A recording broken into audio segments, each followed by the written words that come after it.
बैगन की उन्नत खेती कब और कैसे करें? दोस्तों, यदि आप भी बैगन की उन्नत खेती करना चाहते हैं तो ये वीडियो आपके लिए बहुत ही महत्वपूर्ण होने जा रही है। कृपया से लास्ट तक देखते रहिएगा। अभी चल रही है मई और जून बहुत जल्द लगने वाली है। यदि आप भी जून महीने में बैगन की खेती करते हैं तो आने वाले समय में काफ़ी अच्छा प्रॉफिट कमा लेंगे आप। करना कैसे है, कैसे प्रॉफिट मिलेगा, कौन सी अच्छी किस्में हैं, कौन सी खाद डालेंगे, टेक्निक क्या रहेगी, सब कुछ विस्तार से हम बताएंगे। वीडियो को लास्ट तक देखते रहिएगा। यहाँ पर हमारे मित्र भाई ने देखिए पॉली हाउस में बैगन की खेती करी हुई है, जिसके रिजल्ट काफ़ी अच्छे और शानदार मिले हैं। और ब्लैक कलर का बैगन इन्होंने लगाया है जो कि ड्रिप पे लगाया है और पॉली हाउस के अंदर है। आप खुले मैदान में भी इसको लगा सकते हैं। लगाना कैसे, सब कुछ जानेंगे। ठीक है। तो दोस्तों, भारत में बैगन की खेती अधिक ऊंचाई वाले क्षेत्रों के अलावा लगभग सभी जगहों पर आप कर सकते हैं। यह एक सब्जी फसल है जिसका उत्पादन चीन के बाद सबसे ज़्यादा भारत में किया जाता है। बैगन के पौधे 2 से 2.5 फीट लंबे पाए जाते हैं। इसके पौधे में ढेर सारी शाखाएं निकलती है। इन्हीं शाखाओं में इसके फलों की उपज होती है। बैगन के फल लंबे, गोल और अंडाकार आकार में होते हैं। बैगन में कई तरह के पोषक तत्व भी मौजूद होते हैं एवं इसकी पत्तियों में विटामिन सी की मात्रा अधिक पाई जाती है। बैगन के सेवन करने से पेट संबंधित समस्याओं से छुटकारा मिलता है। भारत के झारखंड राज्य में बैगन की खेती सब्जी के कुल क्षेत्र के लगभग 10.1% भाग में उगाई जाती है। तो यहाँ पर हम भी बैगन की खेती करने के लिए उपयुक्त मिट्टी, जलवायु और तापमान क्या है, इसके बारे में समझ लेते हैं। बैगन की खेती के लिए किसी खास तरह की भूमि की आवश्यकता नहीं होती। इसे किसी भी उपजाऊ भूमि में उगाया जा सकता है, किंतु भूमि उचित जल निकासी वाली अवश्य हो। इसकी फसल के लिए भूमि का पीएच मान 5 से 7 के मध्य होना चाहिए। इसके पौधों को अच्छे से विकास करने के लिए गर्म जलवायु की आवश्यकता होती है। सर्दियों के मौसम में गिरने वाला पाला इसके पौधों की हानि पहुंचाता है, लेकिन हम बरसात के लिए कर रहे हैं तो कोई दिक्कत नहीं है। लेकिन फिर भी अधिक वर्षा की ज़रूरत नहीं होती इसे। जब वर्षा ज़्यादा होगी, अधिक होगी, तो पौधे आपके गलने लगेंगे। बैगन के पौधों में 25 से 30 डिग्री के तापमान पर अच्छे से विकास होता है। यह अधिकतम 35 डिग्री और न्यूनतम 13 डिग्री तापमान को ही सहन कर सकते हैं। इससे कम या फिर ज़्यादा टेम्परेचर बढ़ेगा या कम होगा तो इसके मौसम में परिवर्तन होने के कारण पौधे की उपज कम मिलेगी और पौधा मरने की तादाद पर आ जाएगा। बात करें पौधों बैगन की खेती करने के लिए अच्छी किस्में कौन कौन सी है, तो दोस्तों अच्छी किस्मों की बात करें तो आप स्वर्ण शक्ति लगा सकते हैं, स्वर्ण श्री लगा सकते हैं, पूसा हाइब्रिड 5 लगा सकते हैं, स्वर्ण श्यामली लगा सकते हैं आप। इसके अलावा कई सारी हाइब्रिड किस्में हैं। सिजेंटा कंपनी की भी लगा सकते हैं, ब्रिकल लगा सकते हैं, आप देसी किस्में लगा सकते हैं, वीएनआर लगा सकते हैं। कई ऐसी किस्में हैं जो कि मार्केट में उपलब्ध हैं और हर क्षेत्र के हिसाब से भी अच्छी हैं। आपको कौन सी किस्में है बेस्ट लग रही है, आप उसके हिसाब से लगाइए। जैसे कि आपको ब्लैक कलर का बैगन लगाना है या वाइट कलर का लगाना है या ग्रीन कलर का लगाना है, फिर गोल बैगन लगाना है या लंबे कलर का बैगन लगाना है, या फिर आपको अंडाकार बैगन लगाना है या फिर लंबी कलर का बैगन लगाना है। तो जो भी बैगन लगाना है आपको, या कांटे वाला या विदाउट कांटे वाला लगाना है, ये भी डिपेंड करता है किसान भाई के ऊपर। तो सब तरह का मार्केट में उपलब्ध है। आपको किस तरह का बैगन चाहिए वो आप लेकर आइए। बैगन की खेत की तैयारी और उर्वरक की मात्रा कितनी होनी चाहिए और कैसे करें, तो दोस्तों बैगन की अच्छी फसल के लिए भुरभुरी मिट्टी की आवश्यकता होती है। इसके लिए सबसे पहले खेत की मिट्टी पलटने वाले हलों से गहरी जुताई कर देनी चाहिए। इससे खेत में मौजूद पुरानी फसल के अवशेष पूरी तरह से नष्ट हो जाते हैं। खेत की जुताई के बाद खेत को कुछ समय के लिए ऐसे ही खुला छोड़ दिया जाता है। इसके बाद खेत में खाद की मात्रा देने के लिए 15 गाड़ी पुरानी गोबर की खाद को प्रति हेक्टेयर के हिसाब से देना होता है। गोबर की खाद के स्थान पर वर्मी कंपोस्ट खाद को भी इस्तेमाल में ला सकते हैं। खेत में खाद डालने के बाद कल्टीवेटर के माध्यम से 2 से 3 तिरछी जुताई कर दी जाती है। इससे खेत की मिट्टी में गोबर की खाद अच्छे से मिल जाती है। खाद को मिट्टी में मिलाने के बाद खेत में पानी लगाकर पलेव कर दिया जाता है। पलेवा के कुछ दिन बाद जब खेत की मिट्टी ऊपर से सूखी दिखाई देने लगे तब रोटावेटर लगाकर जुताई कर देनी चाहिए। इससे खेत की मिट्टी में मौजूद मिट्टी के ढेले टूट जाते हैं और मिट्टी के अंदर जो भी खरपतवार उगना है वो भी एक बार उगकर नष्ट हो जाता है। इसके बाद पाटा लगाकर खेत को समतल कर दिया जाता है। इसके अतिरिक्त यदि आप रासायनिक खाद का इस्तेमाल करना चाहते हैं तो उसके लिए आपको प्रति हेक्टेयर खेत में 3 बोरे एनपीके की मात्रा को आखिरी जुताई के समय दे देना होता है। इसके अलावा 20 किलो यूरिया की मात्रा को सिंचाई के साथ पौधों पर फूल लगने के दौरान देना चाहिए। बात करें बैगन के पौधों की रोपाई का सही समय और तरीका क्या है, तो दोस्तों बैगन के पौधों की रोपाई बीज के रूप में ना करके पौध के रूप में भी की जाती है। इसके लिए पौधों को किसी सरकारी रजिस्टर्ड नर्सरी से खरीद लेना चाहिए या फिर घर पर भी नर्सरी तैयार कर लेना चाहिए। इस समय क्या होता है कि किसान भाई नर्सरी समय पर तैयार नहीं कर पाते, तो वह सरकारी रजिस्टर्ड नर्सरी से पौधों को तैयार करवा लेते हैं और वहाँ पर किस तरह का बीज चाहिए उस बीज का नाम देकर उस पौधे की उस बीज की नर्सरी भी वह खरीद सकते हैं। तो ये बहुत ही अच्छा एक बेस्ट तरीका है जो किसान भाई टाइम से बे टाइम मार्केट के अंदर सब्जियों को लाकर बेच रहे हैं, वह यही करते हैं। नर्सरियों से अच्छी सी नर्सरी खरीद लेते हैं फसल की और टाइम पर लगा देते हैं।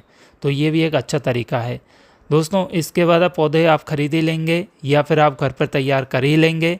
यदि पौधों की रोपाई मेड़ पर करनी हो तो उसके लिए 2 से 2.5 फीट की दूरी रखना है और मेड़ को तैयार कर लिया जाता है। इसके बाद पौध रोपाई में प्रत्येक पौध के मध्य 2 फीट तक की दूरी अवश्य रखें। इन पौधों की जड़ों को 5 से 6 सेंटीमीटर की गहराई में लगाएं। इससे पौधे अच्छे से विकास करेंगे।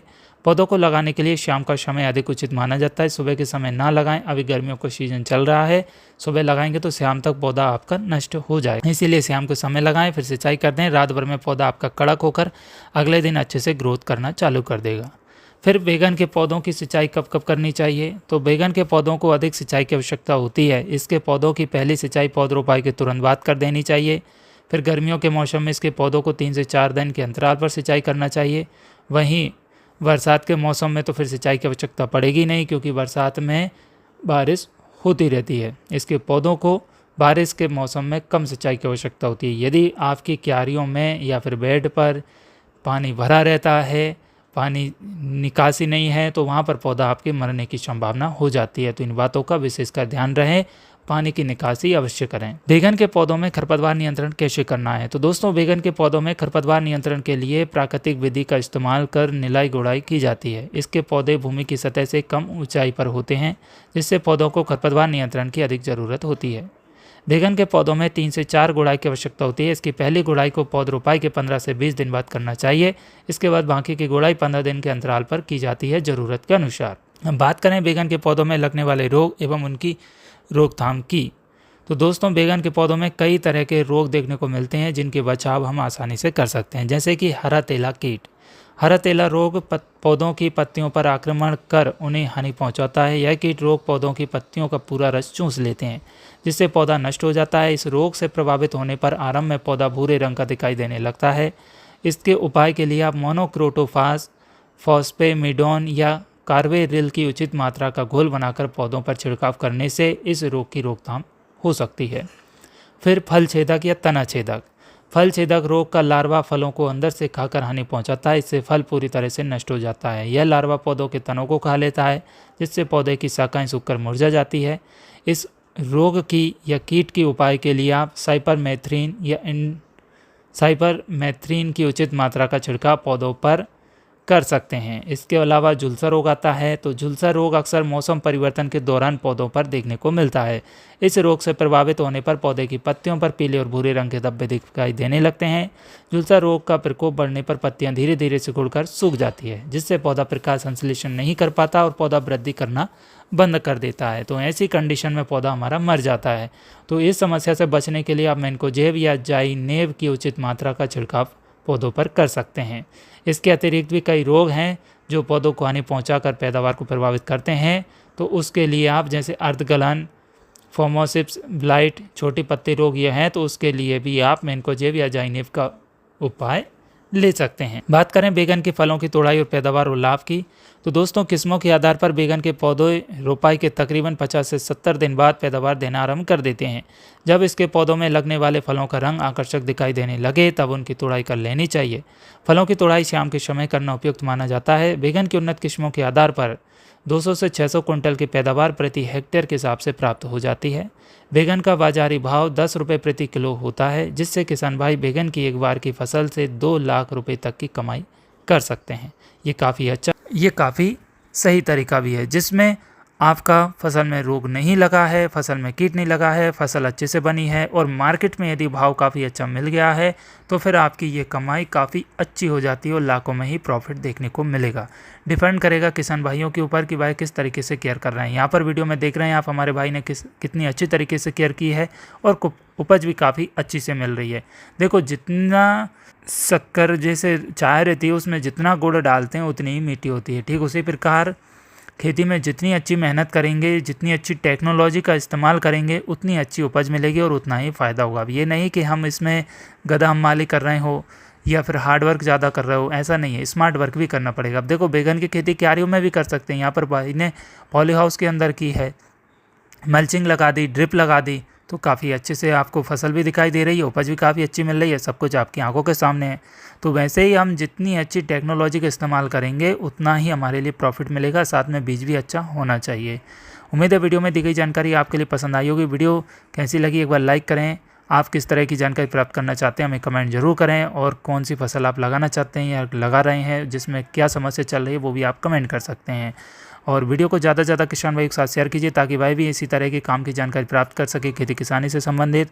ऐसी ही और भी जानकारी प्राप्त करने के लिए सब्सक्राइब कीजिए smart business plus YouTube channel को और प्रेस कीजिए बेल आइकन को। चलिए मिलते हैं अगली वीडियो में, तब तक के लिए अपना ख्याल रखिए। नमस्कार, जय हिंद, जय भारत, वंदे मातरम।